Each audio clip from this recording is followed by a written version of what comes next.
Olá, irmãos. Paz seja convosco. Aqui é o pastor Cláudio. Estou hoje preparando para vocês a primeira aula de introdução à educação. Nós hoje entraremos numa matéria nova onde vamos aprender a dar aulas.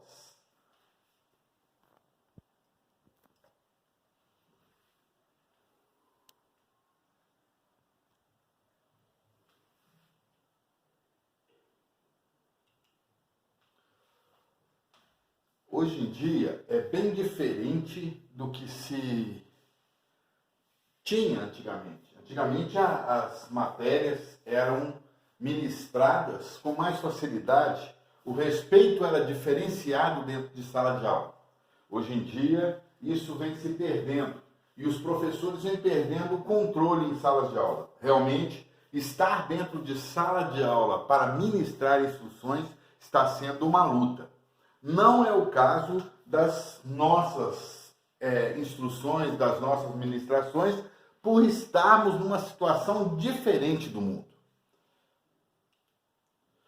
Existem vários tipos diferentes do professor, mas nós temos que levar em conta aquilo que realmente é necessário para se dar aula.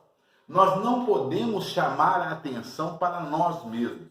As aulas devem ser chamadas a atenção para elas. Então, devemos fazer com que a curiosidade dentro de sala de aula seja voltada para o ensino em questão. Podemos usar outros recursos, mas que não nos faça ser a atenção na sala. Há muitas formas de se levar o conhecimento às pessoas. E uma delas, é claro que nós temos a maneira correta de chamar a atenção. No passado, você lembra que as aulas duravam de 50 a 55 minutos, praticamente uma hora de aulas. Hoje, elas duram na faixa de 45 minutos. E estamos cada vez mais reduzindo o tempo de aula. Por quê? Porque o tempo de atenção que o aluno se prende à frente de uma sala de aula, à frente de uma fala, depende muito do professor. Mas o que mais chama atenção é você estar focado naquilo que você está aprendendo. Se aquilo que você está aprendendo não for a parte real, a parte forte, aquilo que você se interessa, você não conseguirá guardar essas informações. E nem mesmo os métodos antigos, os métodos antiquados mesmo, da Idade Média, como o poder da força, pode ser utilizado, nem o medo. Hoje em dia, a atenção, a curiosidade deve ser um instrumento principal de um professor. Nunca, como um professor, faça as coisas correndo, atrasado. Sempre se prepare para não esquecer nada quando for para a sala de aula. Esteja de forma neutra dentro de sala. Não use trajes espalhafatosos. Não esqueça de se observar. O aluno tira por base aquilo que o professor demonstra. Então, não faça as coisas de última hora. Outra coisa, as aulas podem ser engraçadas. O que não se pode é o professor se tornar o palhaço. Ele precisa ministrar as aulas de forma séria, consciente e saber a hora certa de uma piada, o momento correto de colocar uma parte, um gracejo na aula, para que ela seja descontraída, nunca para que ela se transforme num circo. Bom, as grandes ideias vêm de excelentes professores. Muitos conhecem demais as matérias, mas poucos sabem passá-las adiante. Então, o que é importante hoje em dia? É sabermos passar a matéria de primeira mão. Ou seja, o aluno tem que estar no mesmo nível, tem que aprender com facilidade. A sua linguagem tem que alcançá-lo de imediato, mesmo porque o tempo de absorção que ele tem dessas imagens é muito curto. Dito isso, nós vamos aprender o que o professor deve utilizar para ser de primeira linha. Olha, eu não sou indicado para dizer como um professor deve agir, mas eu procuro me basear na didática que tenho passado para ver as melhores formas. Então, o que eu tenho para dizer para vocês é a mesma coisa que Paulo fala na Bíblia.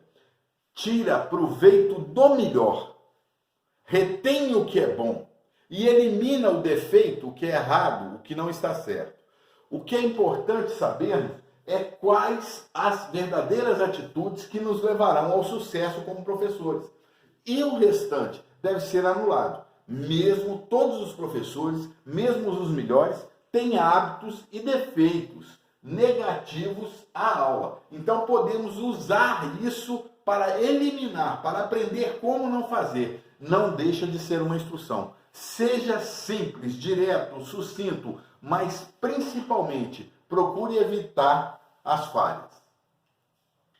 O professor ideal, ele não chama atenção para si. A neutralidade do professor é o ponto principal das matérias. Irmãos, por que eu estou dizendo isso?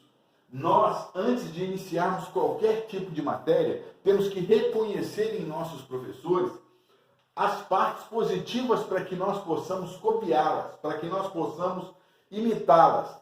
Imitar o que é bom, copiar o que é certo. É para se manter. Agora, o que é ruim, nós vamos trazer com a nova geração de professores métodos mais modernos, ferramentas mais adequadas ao nosso dia a dia. Iniciando, introdução à educação. No primeiro capítulo, nós temos educação. É um conjunto de ações destinadas a cuidar do crescimento e da transformação saudável de um indivíduo na sua integralidade. Isto significa, nas suas várias dimensões, educação vai cuidar do indivíduo em várias áreas dele. Para explicar, nós temos 3 tipos de educação diferentes. As modalidades são educação formal, educação não formal e educação informal. Vamos estudar cada uma delas individualmente para que possamos gravar e entender como isso funciona. A modalidade de educação formal, ela possui forma e estrutura intencional e planejada. Então, ela tem uma estrutura intencional e foi planejada, nos mínimos detalhes, para uma aula. A modalidade de educação não formal é uma ação educativa, ela é intencional, sem estrutura e planejamento rigoroso. Então, nós não temos um planejamento rigoroso para ela. Nós vamos ministrando conforme vão acontecendo, ocasionando situações que possamos inserir como exemplo e como observação, como figuras dentro das aulas. Eles poderiam, vamos dizer, esses exemplos, essas figuras, essas situações que surgem, vão dando uma demonstração, um modelo daquilo que queremos passar. A modalidade de educação informal é uma educação natural, é o produto da influência do meio. Bom, vamos ver cada um exemplo normal. A modalidade de educação formal, você vê uma sala de aula, com plano de aula, com tempo de aula, com a matéria a ser dada. Na educação intencional, nós pegamos exemplos, modelos daquilo que temos em mão para mostrar à pessoa como funciona. Ela tem a mesma intenção da educação formal, mas ela não tem uma estrutura planejada rigorosamente. Os modelos, as ilustrações que vão surgindo, vão enriquecendo essa aula. As ilustrações são naturais. Já na educação formal, as ilustrações são planejadas e levadas para a sala de aula. Já a modalidade de educação informal, nós temos o seguinte. Por exemplo, a criança aprendendo a andar, aprendendo a usar o vaso sanitário, aprendendo a se vestir, a escovar os dentes. Esse é um tipo de exemplo de educação informal. A educação formal, como eu disse para vocês, hoje em dia é muito utilizada em salas de aula, hoje em dia com computadores, os livros foram substituídos pelos notebooks, Então, ela está mais acessível, mas esse é o tipo de educação que temos desde o início, quando começou tudo. A educação não formal, como eu disse, é aquela que nós usamos o que temos à mão. Nós vamos complementando essa educação com as ilustrações que surgem no momento, com aquilo que nós temos. E a educação informal, como eu disse, são hábitos, são modelos, são atitudes, costumes, culturas que são inseridos no nosso dia a dia e são normalmente, vamos dizer assim, eles são naturalmente incutidos em nossa educação. A educação integral. Educação integral é aquela que trabalha uma proposta que prevê a utilização dos dois hemisférios cerebrais do homem. Bom, então agora nós vamos ver. Nós falamos dos 3 tipos de educação que nós temos. Formal, informal e não formal. E agora nós vamos falar sobre a educação integral. Qual é esse tipo de educação? É aquela que usa as 2 partes do cérebro, tá? Ela usa as 2 partes do cérebro. Uma parte do nosso cérebro é usada para a parte abstrata, para a parte artística, para a parte assim, como um todo. A outra parte do nosso cérebro, ela é radical, ela é consciente, ela é absoluta, ela é racional. Então temos 2 partes do cérebro e a educação integral prevê a utilização dessas 2 metades. Conhecimento virtuoso. O conhecimento virtuoso é um conjunto voluntário de aprendizados morais que levam o indivíduo à prática do bem. Ou seja, vamos supor, cumprimento das leis, cidadania, toda essa parte assim é uma parte do conhecimento virtuoso. Círculo virtuoso do estudante de sucesso. Olha como é que nós mostramos aqui. Ele estuda, ele compreende e ele memoriza. Nesse círculo, ele está naturalmente absorvendo práticas benéficas. Não só nesse lado, mas vemos também quando vamos falar de cidadania, quando nós vamos falar de educação, quando vamos falar de comunicação, quando vamos falar de cultura, nós temos muito a ver com o conhecimento virtuoso. A mentalidade do educador do passado era o aperfeiçoamento do ser humano, trazendo possibilidades de vida bem-sucedida e feliz como finalidade. Então, a finalidade do passado era a possibilidade de vida bem-sucedida e feliz. No passado, o projeto era esse. O projeto educativo contemporâneo do tempo de hoje, em suas finalidades, tem algumas bandeiras. A bandeira do projeto educativo contemporâneo é o seguinte: primeiro, eliminação do analfabetismo. Educação para todos e para toda a vida. Educação voltada para os valores humanistas, para a sustentabilidade da vida humana e planetária. Essa é a bandeira, são algumas bandeiras do projeto educativo contemporâneo. Ou seja, nós temos uma mudança aqui. Antigamente só se via uma vida bem-sucedida, feliz como finalidade. Agora nós temos uma busca maior. Nós temos uma busca pelo conhecimento, uma busca pelo conforto, uma busca pelos valores humanistas, uma busca pela comunidade em sociedade, uma busca imensa voltada para vários valores. Então, ela expandiu no nosso conhecimento contemporâneo. Cidadania crítica. Bom, para a gente falar em educação, nós temos que falar nessa parte. E para isso, nós temos que criticar o que está errado. Muita gente não concorda com isso, mas o que tinha vindo acontecendo até agora era isso. 53,5% da população brasileira resvalou na escola. O que acontece é o seguinte: esse pessoal começava, terminava o básico para aprender a ler, escrever e fazer o seu nome na hora de votar. E ali parava. O nível de entendimento sobre economia, sobre saúde, sobre governo, sobre cidadania, política, saneamento básico, enfim, o nível de entendimento sobre a governabilidade do povo brasileiro está bem aquém de uma eleição honesta. Por que isso? É assim que a política, vamos dizer assim, comanda a educação.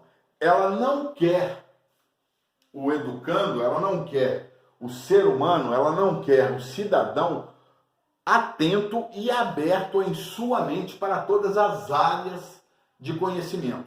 Porque isso levaria você a criticar, levaria você a contestar, levaria você a corrigir os pontos negativos da eleição. Então, até agora, a bandeira da educação é muito bonita, mas você nunca viu um ensino superior pago pelo governo totalmente, como é feito no nível primário, como é dada facilidade para se entrar nas escolas logo no início da sua vida, para aprender a ler. Lá no curso superior, ele não é alcançado por todos. Tem aumentado? Tem, mas não são todos que vão conseguir alcançar essa parte.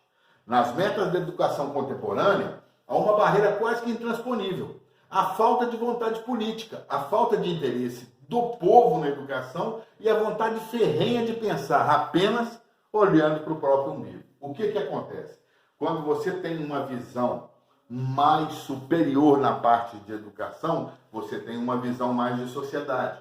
Quando você tem uma visão logo do início da sua matemática, do seu português, da sua ciência, do início do seu estudo, você tem uma visão mais individual. E é isso que tem batido forte na sociedade. O que acontece? Você, para se beneficiar, entrega 4 anos de governo a uma pessoa totalmente despreparada para te representar.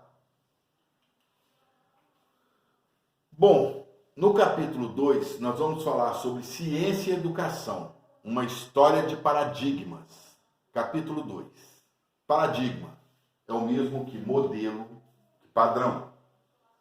O paradigma defende ideias com fundamento teórico-metodológico convincente de certa comunidade científica. Bom, o paradigma é o seguinte: tem dado certo, continua com ele. E ele só vai sair quando outra ideia mais moderna e eficiente mostrar ser superior a esse modelo, a esse padrão. As ideias propostas por um paradigma científico têm autoridade suficiente para permitir a sua disseminação para todas as esferas do conhecimento e da vida social. Então, aquele modelo, ele é estudado cientificamente para passar para todo mundo. É o modelo que vai ficar, que vai permanecer até que outra ideia mais revolucionária e, vamos dizer assim, mais eficaz, tome o lugar dele. A realidade construída pelos homens é decorrente do pensamento paradigmático que se estabelece num período de tempo. Bom, o que você colocou como modelo até que isso dê errado, até que ache alguma coisa superior a isso, ele passa a comandar não só a sua vida, mas de todos aqueles que viram aquele tipo como exemplo. A gênese do paradigma social que ainda vigora entre nós está no paradigma da ciência cartesiana do século XVII. Bom, então, na parte de ensino, ainda a ciência cartesiana é o paradigma que está comandando. A passagem de um paradigma para outro depende da existência de uma crise paradigmática. Então, se não houver crise, ela continua valendo. Nós temos que ver o seguinte: para me tirar um modelo, o outro tem que estar totalmente preparado para substituí-lo em todas as situações. A ciência moderna ou cartesiana. Nós vamos ver quando começou esse modelo novo e qual a vantagem dele. A ciência moderna nasce no século XVII, junto com a imprensa e a reforma religiosa. E é também chamada de ciência cartesiana. Então, essa ciência, surgida no século XVII, é chamada também ciência cartesiana, né? A ciência moderna, mas ela surgiu junto com a imprensa e com a reforma religiosa, ou com a reforma protestante. Os mentores desta ciência foram René Descartes, considerado o pai do racionalismo e filosofia moderna, e Francis Bacon, fundador do método científico. Surgem um método dedutivo, enfatizado por Descartes, e o indutivo, exaltado por Bacon. Nós vamos também falar sobre esses dois e explicar cada um deles. Descartes enfatiza a autoridade da razão e da matemática para a obtenção da certeza científica. Torna-se fundador da ciência moderna. Quer dizer, ele funda a ciência moderna juntamente com o paradigma da ciência cartesiana ou moderna. Esse é o fundador da ciência cartesiana e do paradigma da ciência, que é Descartes. 4 princípios básicos do método dedutivo de Descartes. Então, nós vamos ver qual é a base que ele tem ali no método dedutivo. Primeiro, jamais acolher algo como verdadeiro se sobre este existir qualquer dúvida. Isso é claro, a gente até hoje vê. Se existe uma dúvida, nós não vamos acolher aquele método, aquela verdade, aquele algo mais como coisa verdadeira. Então, se existe dúvida, pode ser falso. Então, não vou colocar até que se prove ao contrário. Para conhecer, é necessário dividir em muitas partes. Então, o método dedutivo, ele vai esmiuçar, ele vai desmontar para conhecer. Bom, vocês veem que antigamente, para que se conhecesse um carro, como é que o mecânico estudava? Ele tinha que desmanchar o motor, ver para que serve cada peça e depois montá-lo novamente. 3. Analisar primeiro o mais simples, até chegar ao mais complexo. Então, eu vou do mais simples ao mais complexo, para verificar tudo. E o último princípio de Descartes é revisar tudo para não se perder nada. Vocês já viram aquela história de você pode até desmontar um despertador, mas cuidado para quando montá-lo não sobrar peças. Então, revisa tudo, porque cada peça tem a sua finalidade, tem o seu porquê. Não é verdade? Então, com relação aos princípios relatados por Descartes, Isaac Newton ainda acrescenta: dividir, classificar, quantificar, etc. Bacon, contemporâneo de Descartes, viveram praticamente na mesma época, aprofunda a proposição desse, acrescentando as experiências como indispensáveis para o conhecimento. Torna-se o pai do empirismo, base para o método indutivo. O que é o empirismo? É a tentativa até que se acerte. Impactos. A ciência cartesiana causou impactos positivos e negativos na história. Os positivos foram a Revolução Francesa, a abolição da escravatura, o surgimento da democracia. São impactos positivos da ciência cartesiana na nossa história. Os negativos são positivismo materialista, escassez de recursos naturais, desigualdade social, pobreza e violência. Então, olha só, nós temos uma modificação. Trouxe boas coisas, mas também trouxe más. O positivismo materialista, o que acontece? A pessoa pensa muito hoje no ter, né? No possuir alguma coisa, de como vai agir, de como vai fazer. Então, pensa muito no ter. A escassez de recursos naturais. Abusaram do que se tinha sem se preocupar em refazer esses recursos. Desigualdade social. Quem é rico está mais rico, quem é pobre está mais pobre. E a pobreza também é uma comum nisso, já que tem a desigualdade social, a pobreza é a parte mais baixa da história. e isso tudo trazendo também a violência para esse meio. A ciência cartesiana, suas consequências positivas são o avanço tecnológico, aumento da expectativa de vida, cura de doenças, distâncias encurtadas e informações mais rápidas. Isso aí tudo é bem claro que veio com o aprendizado que nós tivemos da Idade Média até agora. As consequências negativas, hedonismo, que é a busca insaciável por prazer e conforto. Isso o ser humano hoje tem procurado demais, além do individualismo, egoísmo e niilismo, que é a negação total de valores. A influência do paradigma cartesiano sobre a educação. Pensamento cartesiano, dividir para conhecer. É uma escola organizada em séries em cursos, cursos em disciplinas e estas em conteúdos separados e bem divididos. Então você tem primeiro, segundo, terceiro, quarto ano, depois dentro do primeiro ano você tem português, matemática, ciências gerais, estudos sociais e depois vai aumentando o número de matérias conforme você vai aprendendo. Então aqui é a divisão para se aprender melhor. Assim eram no passado as carteiras, com dois ou três lugares. Era muito comum esse tipo de sala de aula. Mais modernamente, também alguns de nós já pegamos essa época, as carteiras foram individualizadas. Hoje em dia, elas estão totalmente individuais, com apenas um espaço para um livro e para você escrever ali, tem que tirar o livro e colocar o caderno. O futuro é assim que se pensa em fazer. Trocar-se o livro e os cadernos pelos notebooks.